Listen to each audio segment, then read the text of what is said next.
If you ever driven through central Nebraska in the fall, you probably noticed that farmers out harvesting their fields, and you might wonder, they're going so slow, how can they get it all done? Well, efficiency is the key.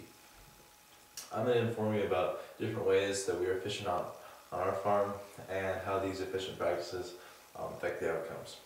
Two ways that we're most efficient on our farm is the machinery we use and using our resources. So that being said, the first point is machinery. We have over 40 pivots on our farm, and they water all our crops.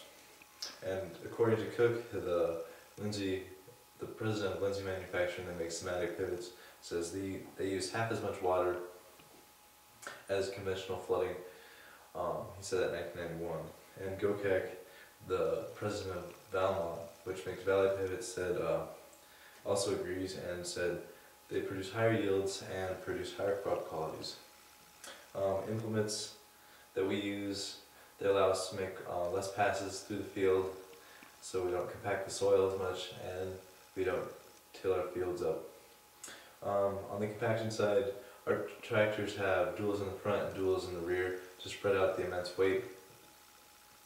And the engines we use to run our pivots most of them are natural gas, so this is much cleaner than diesel, but costs less than electric motors.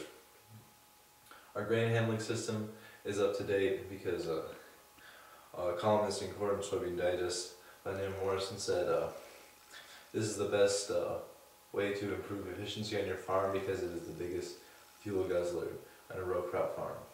So we recently got rid of our old dryers and put up one big one, and this big one uses 6% less natural gas and dries the corn in a third of the time. So that's all for the machinery. And my second point, the resources we use. The seed we put in the ground is we rotate it from corn to soybeans, and so on. Sometimes we might have corn on corn depending on the situation, but the seed is specific to that piece of ground, so we have enough nutrients and have enough water. And the fertilizer we put in the ground is anhydrous ammonia. And according to Wellington and Ringler in 1951, they wrote an article published by the University of Nebraska-Lincoln that says you have to apply anhydrous ammonia in the right conditions to get the best result. To get the best result, they said, do before planting, put more anhydrous on, and irrigate it and less in dry land to reduce wastage, and this all will be more effective. And on our farm, to control the weeds, we spray them, and for each field we have specific spray plans, so we're not wasting money or wasting spray. And we get every weed. So there's some weeds that are Roundup resistant, and Roundup is the spray we use for most of the weeds. And so when they don't die, I have to go out there and pick them out by hand. Lastly, soil erosion on our farm is we don't disc our fields, so that reduces soil erosion. We build dams to slow the water down as it runs down the hill when we have big rains. And we because according to a columnist in iGrow, Papernick said soil erosion negatively affects your nutrient availability, your soil quality, your pH levels, and this all decreases your yield. So overall,